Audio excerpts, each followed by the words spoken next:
From the drawing textbook by Bruce McIntyre. Today I am doing lesson 6. It has a flying saucer, a simple chair, a square wedding cake, a wooden bucket, a thick letter L, and a simple house facing right. So let's get started. I have my paper already. Yes, it looks pretty good. And we'll start off with the flying saucer.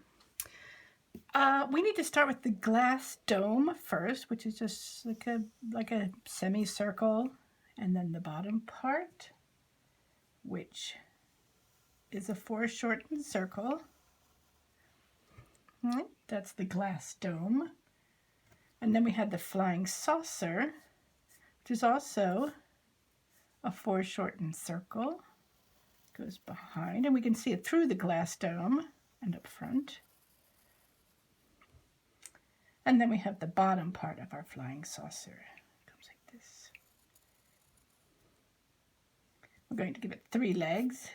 One here, and the one in the back we can just barely see. Okay, with the light coming from this way, we have the whole bottom part in shadow here. And I'm just going to shade along the shape of this, our flying saucer here. We'll say that this side's a little darker. This side can be a little bit lighter. Otherwise, it's at the bottom, so it would be dark in any case.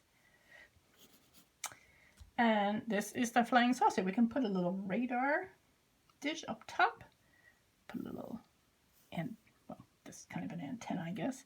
And the radar dish is a curve with also a foreshortened circle in it. And out comes the radar to send out waves, or collect waves as the case may be. And that's our flying saucer. The next one is a simple wooden chair. That one we start with a foreshortened square, and we're going to do it a little bit offset instead of just doing it like this, like we normally do. We're going to have a little bit offset so that we'll be able to see the back leg. And if we had these two lined up, then the back leg would be directly behind the front leg, and we don't want that. We want to be able to see both legs. I come straight down on my 3 corners there, and then connect them to make the edge of the chair. I'll have a leg here, that long, and I'll make this leg about the same length, right? If I connected these in a line, it would be parallel to that line there. Come on down, and then a leg in the back. It looks like about the right length. And then the back, the one would come down here, and we'll just go see a tiny bit of that one. Not too much. But there we have the 4 legs of our chair. Now we need to do the back of our chair. The drawing had an arched back, so I'm going to do that too. And I'm coming right down onto the chair because, well, it has to be connected to the chair. Come down there, and we're connecting there. And a couple little spokes. One and another one. Okay, there's the basics of our chair.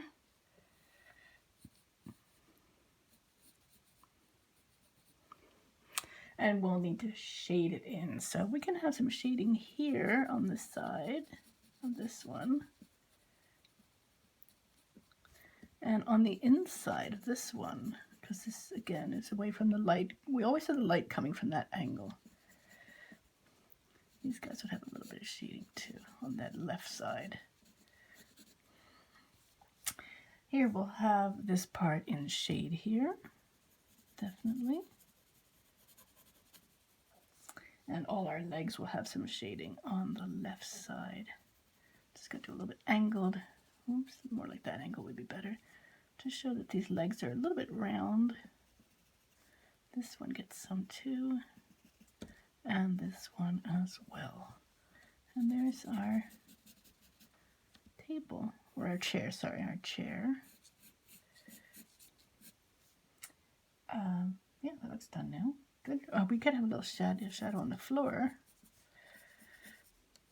And just a little bit. I don't want to do the whole shading of everything here.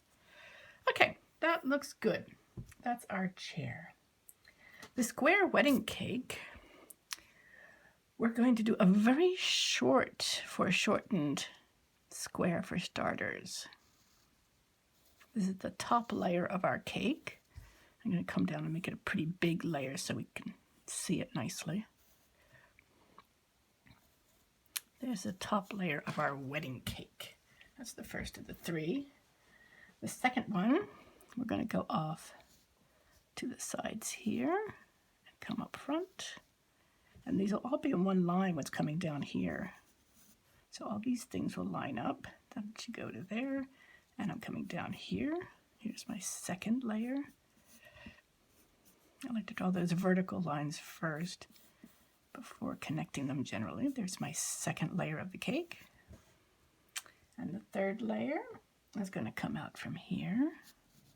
Again, I have the same angle happening everywhere here. As you can see, that's the same. They're all parallel lines, just at different heights here.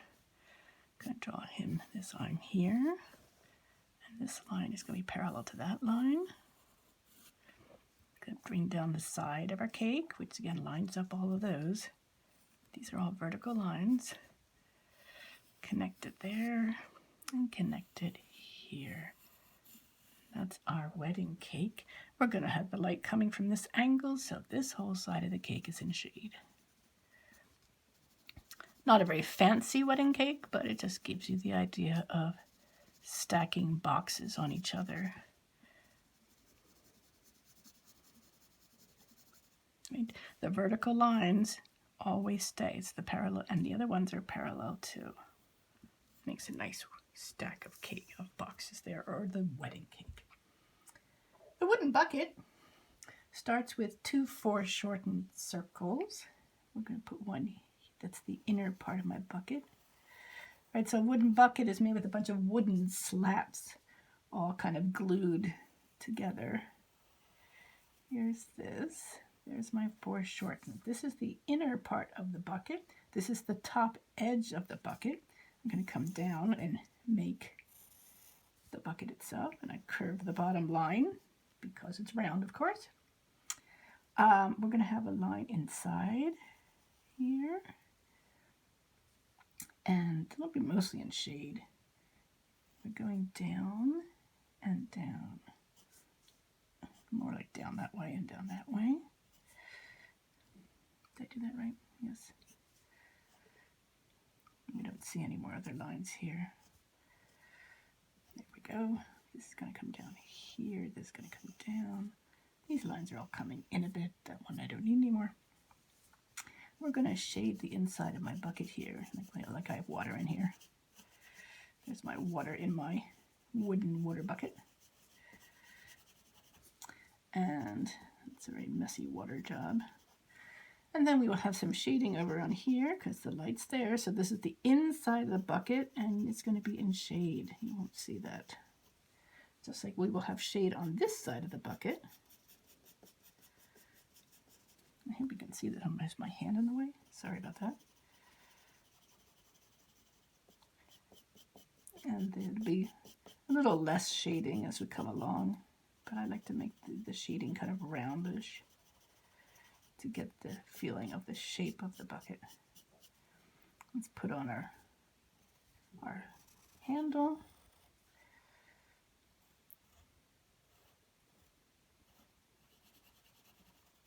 There's our handle to our bucket.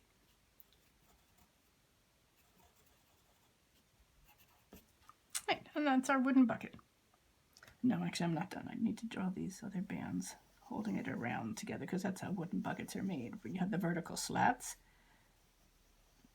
and then bands that would hold it together around the shape. Okay, the next one is an L. We start off by actually drawing the L, but it's going to be a slanted L. It's not just going to be a right on L, but an L that's going, say, in the distance. Again, my vertical lines have to stay vertical. This is going to be a foreshortened square up here. And it's going to come down here. Again, there's a vertical line. This line and this line are parallel. And then we have coming over here, this part of the L as well. So all these lines are parallel. These lines are parallel. And the vertical lines are, of course, parallel as well. The light is coming from here, so let's put the shading in here. And that reminds me, I didn't put shading on this bucket over here, so I'm going to quick throw that over here. And I'll put a little bit of shading here as well. There's our L. Very nice. And the last one is a simple house facing right. We had faced left before. We're still going to have the sun coming from that angle, though. Let's do the front of the house, which is a foreshortened square. Here's our door. Here's the path to where we come to the house. Here's the rest of our house going this way. Again, all my vertical lines stay vertical. Let's put a roof on this one. It's a very steep roof. And we're going to do some shingles of sorts.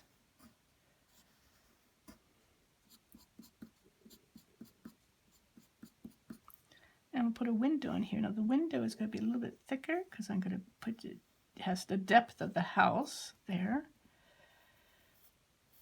It's a pretty thick window.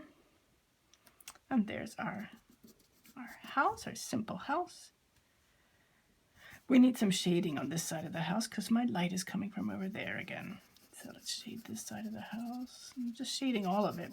Well, I'm shading right off of it too. Sorry about that. Let's get your reset. Shade the house, and of course the ground would be shaded too. And there's our very simple house facing right.